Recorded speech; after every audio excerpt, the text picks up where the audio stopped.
It is Sunday, July 30th, the last week of the month, so the last Sunday of the month. So it is time for a garden tour. Per usual, I'm excited to show you guys how things have changed over the past month.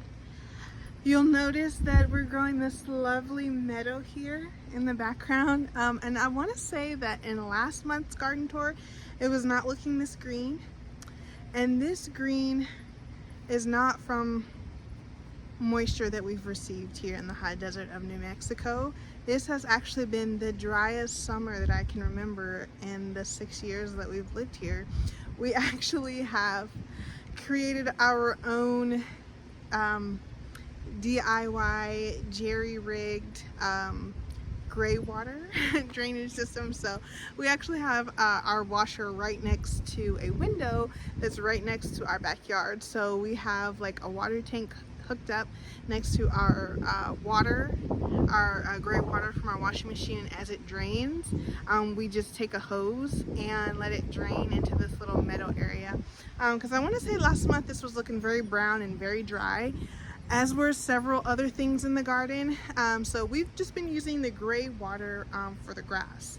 And then we made the conscious decision to start using our overhead sprinklers again. We had been hand watering for a majority of the year, and it just wasn't cutting it over this past month. The soil was drying out, something awful. Plants were getting crispy. We were even losing tomatoes and peppers because they were just getting so dry. So we have put fresh layers of mulch over several different areas of the garden, and we have started watering anywhere from 3 to 4 times a week. We were able to get away with like twice a week until this summer heat really kicked in. So now we're watering about 3 to 4 times a week, and then once the fall comes, we'll probably be able to back it off back to twice a week. So here's hoping.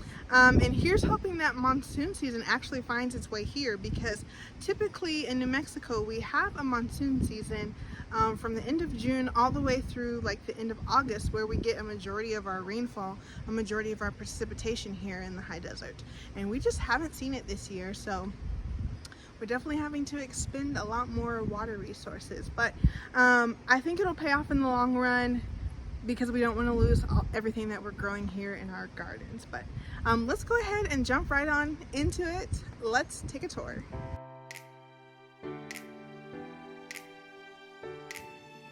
Alrighty, so here we have it.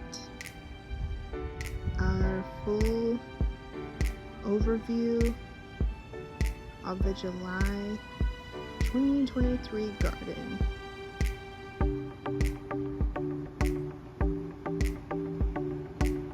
There's been several changes, things getting pulled out of the garden, but not a whole lot blooming right now. It's just been so hot, and I missed a few successions on things, so we don't have a ton of flowers out. Hopefully that'll change once the fall hits. Let's take a closer look. Let's start over here at the flower path, and then I think we will venture over to the market beds, then the flower beds, and back to Tomato Alley, then the raised beds, and then we'll finish at the arch this time. So we'll do it backwards to how we typically do.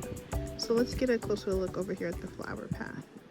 Okay, so here is the flower path.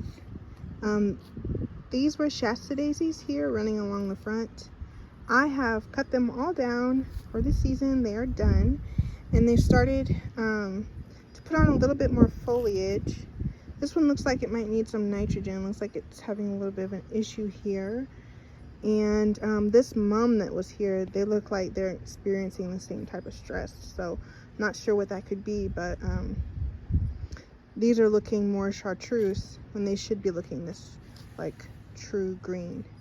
We have a mum here that's already blooming. It's been blooming for almost a month now. I'm not sure why. It's not actually the season for this to be blooming yet, but there it is.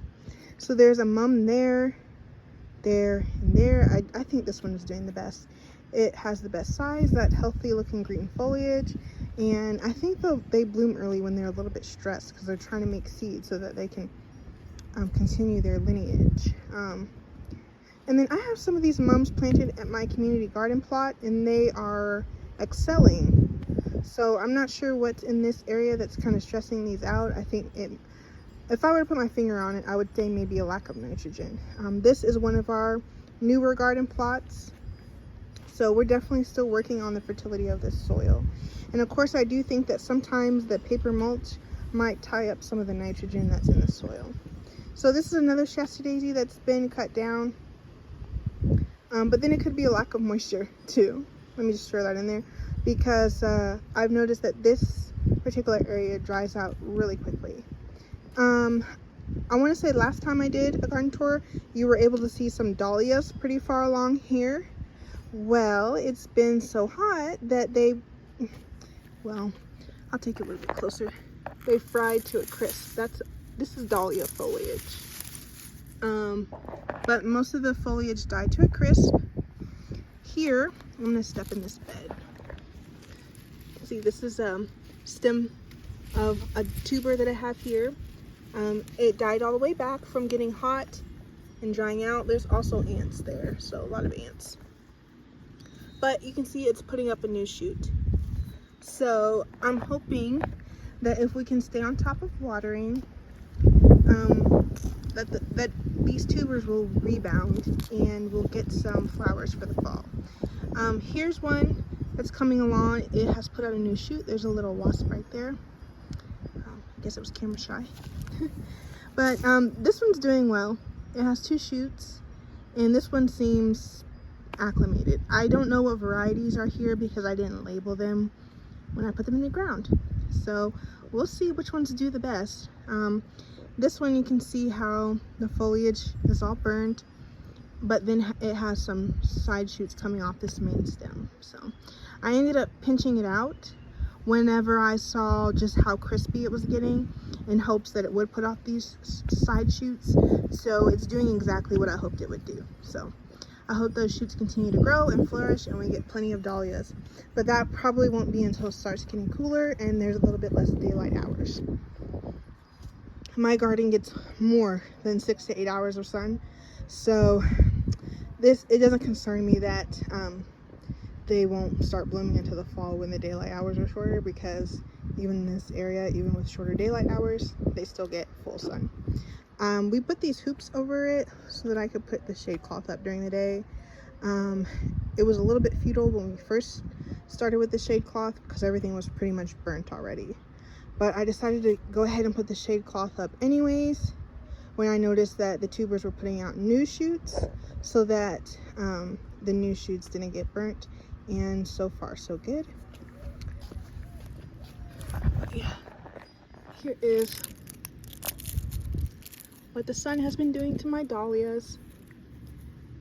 One thing I've learned about dahlias growing here in the high desert of New Mexico is I either need to start them very early, like I'm talking December, indoors, get them acclimated in the ground as soon as the last frost has passed, or get them in towards the end of summer for fall blooms, because they just don't like our middle of the summer temperatures. Even though these beautiful flowers are native to Mexico, I just think wherever they're native to, or wherever these particular tubers were grown, was not as of an intense environment as we experience here. So I do want to become proficient in growing dahlias here. I think they're so gorgeous. And yeah, that's enough about that. I've spent 5 minutes talking about this side of the flower path. So we'll continue to use the shade cloth until the sun is less intense. On this side of the flower path, we have cosmos, which have not been putting on their typical cosmos show. And I'm not sure if it's due to lack of water or because there's so many weeds here. But I'm gonna get these pulled, the weeds pulled soon. And then hopefully that'll help the cosmos be able to get adequate moisture. So this is the flower path. I'll bring it all the way to the back so that you can see. Those are some snapdragons I cut down a month or so ago. And then we have our eucalyptus, which, I mean, this is eucalyptus, right? eucalyptus is drought tolerant, and even it's struggling. So I mean, it's still a baby, but even the eucalyptus is struggling. We're gonna take a look at these I call my market beds. So we're just gonna step over. I'm gonna show you what I have planted here. Some peonies that honestly didn't stand a chance with the heat. I'm leaving them in the ground though, and really hoping that they come back in the spring. I think they can do it. These were potted peonies, so they were grown in their ideal conditions, and this is not their ideal conditions. I have this mulch with some grass clippings, and then we also have some snapdragons that have been here for about 2 years. On this side, I put peonies here as well. You can see they're burnt to a crisp, but I haven't given up hope. I'm gonna leave them in the ground and see what they do next year. This is a volunteer sunflower that we didn't have the heart to pull out, even though it's growing directly in the path between this bed and this bed. I plan on putting cucumbers here, so I'm gonna have to cut this down soon, even if it doesn't bloom, because I need to get all these snapdragons cut down, and I need to get all these weeds pulled. There's so much grass growing in this bed, so that I can get the cucumbers in for a fall harvest. My cucumbers are still tiny little seedlings, so there's not a huge rush to get it done, but I do think it'll take me like a day or two to get this bed cleaned out. And I'm not gonna broad fork it or anything, because I'll probably use just like a hand shovel, a trowel, to break up the soil a little bit, but I'm not gonna broad fork it because I do have daffodils planted, underplanted in there. Those are our lilies, which finished up a while ago. The parsley's still going. It got a little bit sunburnt in our intense heat, but it is still chugging along. I'm actually extremely surprised it hasn't gone to seed yet. Is parsley a biennial or what? But yeah, you can see it's heavily mulched. We have a few volunteer sunflowers here at the edge of this bed and at the edge of the flower path. These are our shishito peppers. A couple weeks ago, I had to go through and just cut off every single pepper from this plant, because they were all doing this, and some of them are still doing it now, but some of them look like they'll be perfectly fine to harvest. I believe this is blossom end rot, and I think what was happening was inconsistent watering, because we were allowing these plants to dry out far too much. They weren't mulched. Now they have lots of paper mulch, like a good maybe 1.5 to 2 inches of shredded paper mulch, and it has helped these plants rebound tremendously. But they were getting all of this, which I do believe is blossom end rot, and usually that's caused by inconsistent watering. So we were letting it dry out far too much, and then we were trying to come in and flood it when we realized, oh, it's just not getting enough water. And so what that does is it keeps the plant from absorbing calcium like it should, and then you get blossom end rot. This is the same thing that happens to tomatoes. So these plants look beautiful though. Some of the peppers are looking amazing. Before we mulched this up, some of the peppers were shriveling up and drying on the plant because the plants just weren't getting enough water. So we're starting to learn from our mistakes. This is only our second year ever trying to grow peppers, and I think it's coming out successful because we've learned a lot. And another thing we've learned is we definitely want to grow more shishito peppers next year, and I just got an order from In My Gardener for 50 seeds, so we want to have at least 50 plants next year. I feel like I might order more seeds, because you know, not every seed that you start is going to end up making it to the garden. So look at this one. This is just sad. So sad right down there. That brown shriveled up. So yeah, we definitely want to grow more of these next year. These were I didn't mean to pull this whole thing off, but these are very tasty. So shishito peppers for the win, definitely a must grow in our garden from here on out, and as the years go by, we'll become more and more proficient in growing them. These are some Shasta daisies that I cut down and just chopped and dropped.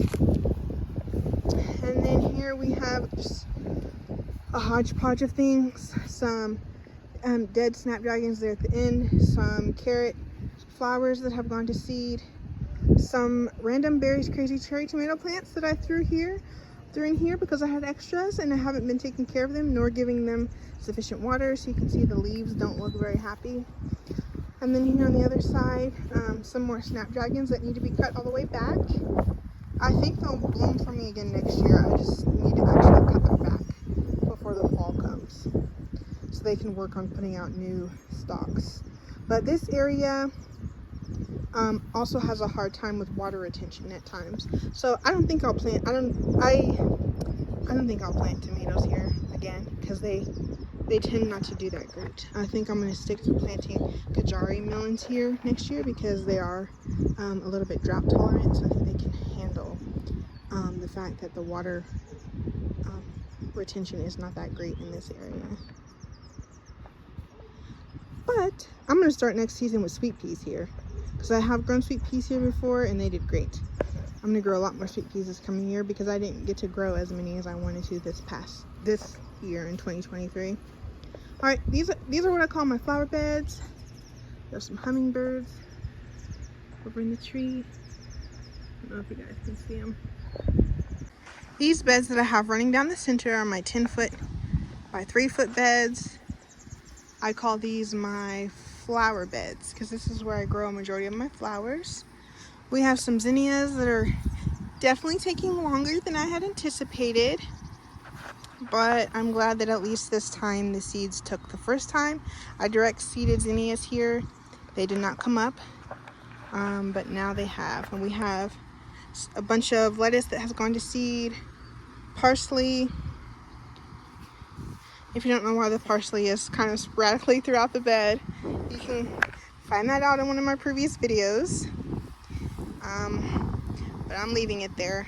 I'm going to let it go to seed because I've heard the flowers are really pretty.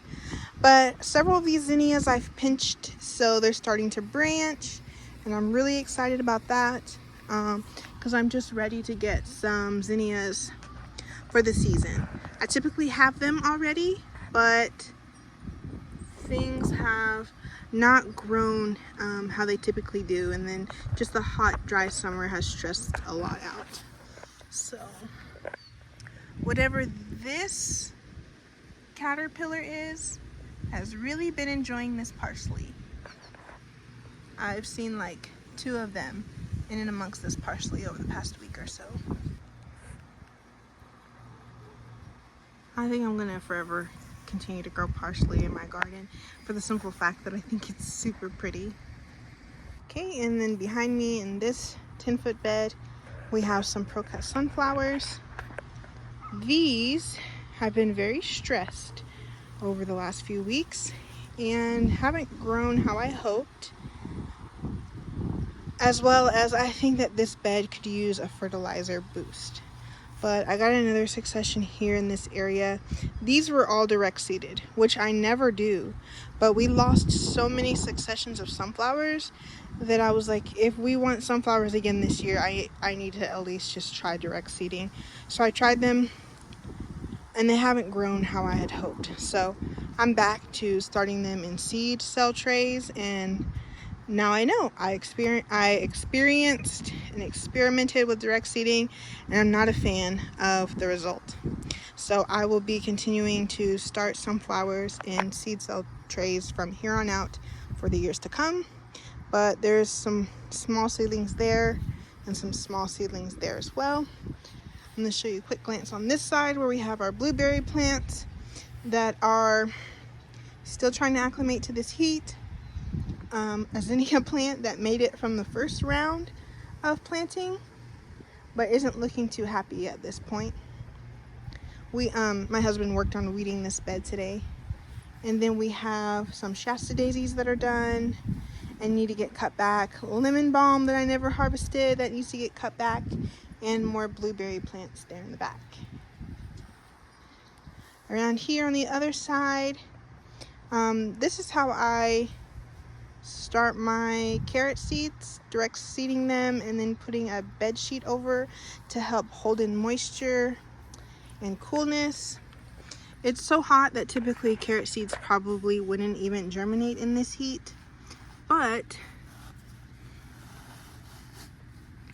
the bed sheet helps to hold in the moisture, so you can definitely see the difference in the moisture content of this soil and this dry, cracked, and this still looks a little bit moist. It can take up to 2 weeks for carrot seeds to germinate, so I'm not stressed about it right now. The bed sheet has been my tried and true method of getting carrot seeds to germinate. So I've tried the board method. I haven't tried burlap, but I've tried the board, and the carrot sheet has worked the best for me. The board attracted roly-polies because it was just holding in way too much moisture. So I recommend a bed sheet for sure. Basil that has finally started to put on some great size, and I should have that till the end of the season. This is my favorite grass here. So whatever is growing, whatever kind of grass this is my favorite. It stays short, and I think it's some type of fine fescue because the blade is very fine and soft, and I really like that. In some areas we have much thicker blades like this. I'm not a fan of this thicker blade. I like whatever this finer blade is. I hope it's not Bermuda. I don't think that is Bermuda, but I don't know. I think Bermuda gets much taller. I think Bermuda is like this, whatever that is, because it's much taller. This, I don't have to mow that, whatever it is. Okay, this is comfrey. I'm gonna learn how to make comfrey tea at some point, but this year is not the year. Hopefully next year. These are carrots. These are volunteer tomato plants. They came up in these carrots because I dug a hole in this bed and dumped unfinished compost in there to help build up the soil, and then 2 tomato plants came up. I don't know what type of tomato plants they are, but there's a couple of tomatoes. Looks like little red cherries that I haven't harvested because I didn't know what they were. So I just kind of left them. I'm just gonna leave the plants here because these carrots are almost done. So then at least there'll still be roots in the ground once the carrots are all done. This will probably be my final week harvesting carrots until those are ready. But obviously we need the germination time, the growing time, then I thin, and then wait another month. So it'll be a while before I have carrots again. But yeah, I missed some succession, so unfortunately I'm not gonna have back-to-back carrots, but sometimes that comes with the territory. Okay, this bed is pretty much, it's like done. I'm not harvesting anything from this bed. But these are the Alamogordo sunset sunflowers. They're all spent. I will not be harvesting seeds from these this year. A couple little bees. I will not be harvesting seeds from these ones this year because I have some that grew in my front yard that I like their growing habit much better. And I think the coloring of the flower turned out much better than these. I feel like the seeds from these would be a little bit more heat tolerant because they grew next to this microclimate, but I'm just not happy with the coloring of these flowers. So I'm gonna harvest sunset sunflower seeds from the flowers that I grew in my front yard. And then we have calendula that's trying to make a comeback, but I'm not going to let it. I'm gonna cut these down and sprinkle the seeds around. I'm really surprised that they're trying to make a comeback. They probably would have lasted all summer had we actually been keeping up with the water, but we didn't. So we'll try again next year. These are a cool season flower anyways, so the fact that they made it as long as they did is a feat in and of itself. It's a feat in and of itself. So these are going to get cut back. You can see they've made plenty of seeds. I'm just going to sprinkle the seeds in this same bed and see what they do next year. Here's our pomegranate tree. It put on more blooms, so it's still trying to produce more fruit. Here on this limb that's bending down, we have 1, 2, 3 beautiful fruits. I might need to tie this up because I don't want any critters getting into those fruits because of the way it lays down. We have another one here. There were 3 blooms here and I thinned off 2 of them. This is growing, trying to grow 2, but I'm gonna pull this, popped off right by itself. So I pulled that one off, we'll see what that does. Oh, one fell off and bumped his head. Okay, so that's our pomegranate. We'll see how it does, how the fruit ends up. And then we'll move right along this way. There's not much to see here, folks, not much at all. This area has been kind of neglected. There's some volunteer sunflowers back there. Pay no attention to the compost behind my hand. We need to work on it. But lilies that are done, I didn't harvest any of them because they just weren't up to the caliber that I had hoped. And I think part of that was insufficient watering. So I'm gonna cut these down in the next week or so, and I don't know what I'll plant there yet next, but I'll plant something there. This is Tomato Alley that needs to be weeded, and we're gonna pull up all the tomatoes that are over here. We just didn't take care of them. They got away from us, and the fruit that they're producing is very subpar, if any fruit at all. So all of this is gonna get cleaned out. And then we have okra on this side, which is still trying to overcome the weeds. So we'll get this cleaned out in the next week or so, up our watering, because the okra could do really well if we start giving it some attention. And then here's the other side of Tomato Alley that's looking really sad. And part of the reason why is the heat. We just haven't been able to battle the heat to come out here to do any weeding. So the fruit on these Sun Gold is not the best quality. So our best quality fruits have been coming from our tomatoes that are in our front yard. So unfortunately we didn't get as much of a tomato crop this year as we had hoped, but we'll see what the fall brings. I'm going to try to clean up this area, clean up these plants, cut them back a little bit, cut some of the suckers off, and see if they'll reflush for us in the fall. This is our hugelkultur bed, and I spent a good hour and a half, maybe 2 hours today, I don't know, cleaning it out.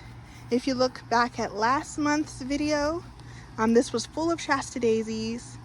They all bloomed out and were done. I like to cut my Shasta daisies back at the end of the season because I typically dig them up and move them.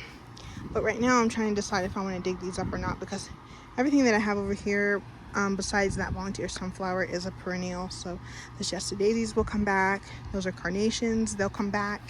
That's scabiosa, that'll come back. I'm so glad it hasn't died because I also bought another perennial. I bought Icelandic poppies, and those could not handle the heat and the dryness. So I made sure to mulch those up because I have been wanting scabiosa for 2 years. So I got a couple of those plants. I'll probably get more next year, to be honest, because I haven't been successful at growing them from seed. And then we have all those gladiola. And I just let them die all the way back. And then I cut the foliage off once it's all brown and crispy. And then I'll mulch them up. I might plant something on top of them. Maybe some green beans, just to fix some nitrogen into this soil. So I'm kind of thinking that's what I'll do with this whole area. I was thinking about digging these Shasta daisies up next year, but they didn't spread quite as much as I thought that they did, because when they were big and huge, they looked like they took so much, they looked like they took up so much space. But now that they've been cut all the way back, they're not taking up as much space as I thought that they would. So I'm okay with leaving them here another year, actually, and then I might divide them next year. So we'll see how big they get. They usually start putting foliage back on in like January, February, and then that's usually when I dig them up. So we'll see how they look in about January or February, but for now, that's how they're gonna be. And then please pardon my air conditioner. I typically will turn it off during YouTube videos, but it's way too hot for that, so it's gonna stay on. This is a gladiola bed. Oh my goodness. Okay, so gladiola bloom stalk. Honestly, I didn't think I was gonna get any from this crop because this bed was drying out so quickly and we weren't keeping it watered. And you can see that even my perennial onions are having a hard time. You can see how they're browning there at the tips. And the thing about gladiolas is they need a lot of water, but I like to put them in raised beds so that they don't rot. So that was my dilemma. And I don't know what I'll do next year. I don't know if I'll put them in the ground. I think they would be perfectly safe and perfectly fine in the ground because our ground tends to not hold moisture that much. But it was just so easy to plant them in the raised bed. But we'll see. I want to grow even more gladiolas next year, so I might leave these here and then just buy a whole nother crop to put in one of my flower beds out here in the garden. So the gladiolas did amazing over here. This was a later succession, and I think what I'm going to do is just make sure all my gladiolas are in March. I'm not going to concern myself with trying to succession plant gladiolas because once the summer sun hits and is intense, this is what they look like. They start to get brown and crisp before they ever bloom. So succession planting gladiolas is just not my lot. But I think having them all flush at once is going to be good. I think my customers will actually like that because for the past 2 years that I've been growing gladiolas, like 2 or 3 years, this is my 3rd year that I've been growing gladiolas, I have yet to have like bunches and bunches and bunches of gladiolas because I'm not growing hundreds of them. But I'm going to invest in more bulbs, and I'm going to hope that these come up a little bit better next year. And I have more planted over here under the arch that were also interplanted with radishes, and the radishes have all died back, and this bed just looks really sad, so I'm not going to give any more detail on this one. This bed has some Swiss chard and a lot of weeds that need to get pulled, but this Swiss chard has really been a trooper through the heat, so I appreciate the Swiss chard. We'll look over here. I have some seedlings hardening off. Those are going to stay out tonight because they made it through the day, their first full day outside. They're a little bit yellow, but I think a little fish emulsion will perk them right up. And then we have some what are they called? Shelling peas. Those are shelling peas and cucumbers, and it's actually still a little bit warm for the shelling peas, but I want to get them in the ground for our fall crop. I typically grow those in the spring, and I grew some snap peas, sugar snap peas last fall. This bed is, yeah, you can see. There's sedum, kale, and lemon balm in there, and then 2 tomato plants. So, and then lots and lots of weeds. I have not wanted to stick my hand in there to pull any weeds because critters, mostly wasps, but I'm going to have to brave it at some point because the weeds are out of control. I'm probably going to start by cutting down the lemon balm and then pulling out the kale because the kale is done. And I don't really care to leave it in to see if it'll start producing again in the winter. It'll be an old plant. I don't know what the taste will be like. So, but this also has a sedum and some kale and 2 tomato plants that don't look very happy, but you know, this is what the end of the middle to the end of summer garden can look like, especially in the high desert, because lack of moisture, lots of heat, and I'll give you a quick glimpse of this. That's where mint is growing, and you can see even the mint is having a hard time. But these raised beds also drain really quickly, so I think I'm going to end up planting cucumbers over here so they can have the added protection with the shade cloth. And yeah, that's how everything is looking here on this July 30th. But if you go back and you look at the previous month, you can see that this has greened up so much from the last month. And we need to come through and maybe like aerate this and start letting the gray water come and soak this area so that we can have some grass right here. And then I think it'll start looking a little bit more picturesque. I think what I'm going to do next year is really just try my hand at putting in as many perennials as I can. Ordered a lot more perennial seeds this year, and I love the sunflowers, but I dislike when we get to this middle of summer portion of the garden and there's just like no flowers, or barely any flowers, like once the Shasta daisies are done and I don't have any more sunflowers in full bloom. So I'm gonna try more perennials next year for sure. And there you have it, our July 2023 full garden tour. The wind is picking up, it's a nice breeze, the sun has set over the front of the house, it's golden hour, you can see the sun on the mountains, and it's starting to feel amazing out here. So I might do some yard work, or I might not. I'll go inside and rest. Thank you guys so much for joining me for another full garden tour. I appreciate you for sticking around for however long this video ended up being. And I'll see you guys next time. And until then, keep learning and keep growing.